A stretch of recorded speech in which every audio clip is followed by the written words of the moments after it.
68,000 के चयनितों को बाहर करने की मांग। 69,000 सहायक अध्यापक भर्ती के कुछ अभ्यर्थियों ने घोषित होने जा रहे रिजल्ट में सम्मिलित उन चयनितों को बाहर करने की मांग की है जिनका चयन 68,500 में हो चुका है। बीटीसी संघर्षशील टीम के नवीन सिंह मुसाफिर का कहना है कि अपने पसंदीदा जिले में तैनाती के इच्छुक 68,500 में चयनित हजारों शिक्षकों ने 69,000 में भी आवेदन किया है। इनके चयन से अन्य अभ्यर्थियों के हित प्रभावित होंगे। वहीं दूसरी ओर अमरेंद्र सिंह ने परीक्षा नियामक अधिकारी कार्यालय में विवादित प्रश्नों के संबंध में भी ज्ञापन सौंप दिया है। अब 60% से कम अंक वाले छात्रवृत्ति शुल्क प्रतिपूर्ति नहीं मिलेगी।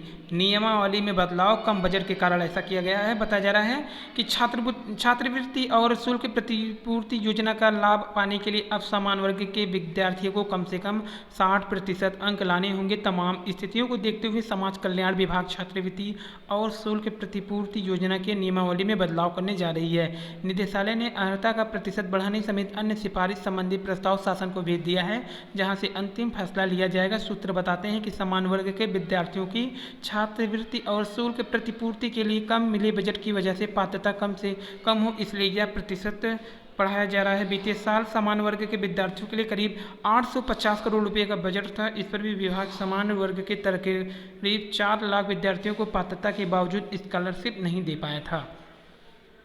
इस बार यह बजट घटकर केवल 500 करोड़ रुपए ही रह गए। ऐसे में जाहिर है कि बीते साल से भी कम संख्या में विद्यार्थियों को स्कॉलरशिप और शुल्क प्रतिपूर्ति दी जा सकेगी। ऐसे में यह बदलाव लाजमी माना जा रहा है। इससे यह होगा कि स्कॉलरशिप और शुल्क प्रतिपूर्ति के लिए अर्हता का 50% से बढ़ाकर 60 कर दिया जाएगा। इससे कम संख्या में छात्र आवेदन करेंगे और पहले की अपेक्षा कम आवेदन आने पर विभाग को कुछ राहत मिलेगी। 2 हिस्सों में दी जाएगी स्कॉलरशिप। प्रदेश सरकार की ओर से छात्रवृत्ति और शुल्क प्रतिपूर्ति 2 हिस्सों में दी जाती है।